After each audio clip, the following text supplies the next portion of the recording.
पाकिस्तान को झटका, चेनाब पर दुलहस्ती 2 को मंजूरी, 3,200 करोड़ की परियोजना से भारत का कड़ा संदेश। ऑपरेशन सिंदूर के दौरान निलंबित की गई सिंधु जल संधि के बाद भारत ने पाकिस्तान को एक और झटका दिया है। पर्यावरण मंत्रालय की विशेष समिति ने जम्मू कश्मीर के किश्तवाड़ में चिनाब नदी पर दुलहस्ती 2 जल विद्युत परियोजना को मंजूरी दे दी। बिजली उत्पादन की दृष्टि से अहम इस फैसले को रणनीतिक रूप से पड़ोसी के लिए कड़े संदेश के तौर पर देखा जा रहा है। जल विद्युत परियोजनाओं के लिए बनी विशेषज्ञ मूल्यांकन समिति ईएसी ने इस महीने की शुरुआत में इस परियोजना को स्वीकृति दी है। इसे 3,200 करोड़ रुपए की लागत वाली रन ऑफ द रिवर परियोजना के लिए निर्माण निविदाएं जारी करने का रास्ता साफ हो गया है। रन ऑफ द रिवर से तात्पर्य ऐसी परियोजना से है जिसमें नदियों के जल प्रवाह में बिना बाधा डाले जल विद्युत का उत्पादन किया जाता है। इसमें नदी के मार्ग में बिना बड़े बांध बनाए प्रवाहित जल का उपयोग किया जाता है। दुलहस्ती चरण 2 मौजूदा 390 मेगावाट की दुलहस्ती चरण 1 परियोजना का विस्तार है। इस नए प्लांट से लगभग 258 मेगावाट बिजली पैदा करने का लक्ष्य है।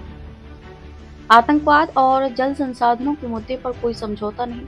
ऑपरेशन सिंदूर, सिंधु जल संधि के निलंबन और अब दुलहस्ती 2 परियोजना का स्पष्ट संदेश है कि आतंकवाद और जल संसाधनों के मुद्दों पर भारत अपने हितों से कोई समझौता नहीं करेगा। ईएसी ने परियोजना के मापदंड 1960 की सिंधु जल संधि के प्रावधानों के अनुरूप ही तय की।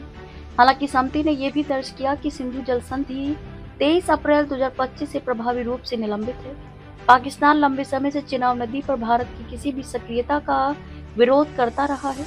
1960 की सिंधु जल संधि के तहत चिनाब, झेलम और सिंधु नदियों के पानी पर पाकिस्तान के मुख्य अधिकार माना जाता है, लेकिन भारत के पास इन नदियों पर रन ऑफ द रिवर परियोजना बनाने का पूरा कानूनी अधिकार है। दुलहस्ती 2 को मंजूरी मिलने से साफ है कि भारत पाकिस्तान की आपत्तियों की परवाह किए बिना अपनी सीमाओं के भीतर जल संसाधनों का इस्तेमाल करेगी। चिनाब का पानी पाकिस्तान की कृषि के लिए जीवनदायिनी है। भारत की ओर से ऊपरी हिस्से में बुनियादी ढांचा मजबूत करने से पाकिस्तान को डर है कि भविष्य में किसी तनाव की स्थिति में भारत पानी के प्रवाह को नियंत्रित करने की क्षमता हासिल कर लेगा। सिंधु जल संधि स्थगित होने के बाद केंद्र सरकार सिंधु बेसिन में कई जल विद्युत परियोजनाओं को आगे बढ़ा रही है, जिनमें सावलकोट, रततले, बरसर, पाकलदुल, कुआर, किरू और कीरथई चरण 1 में है।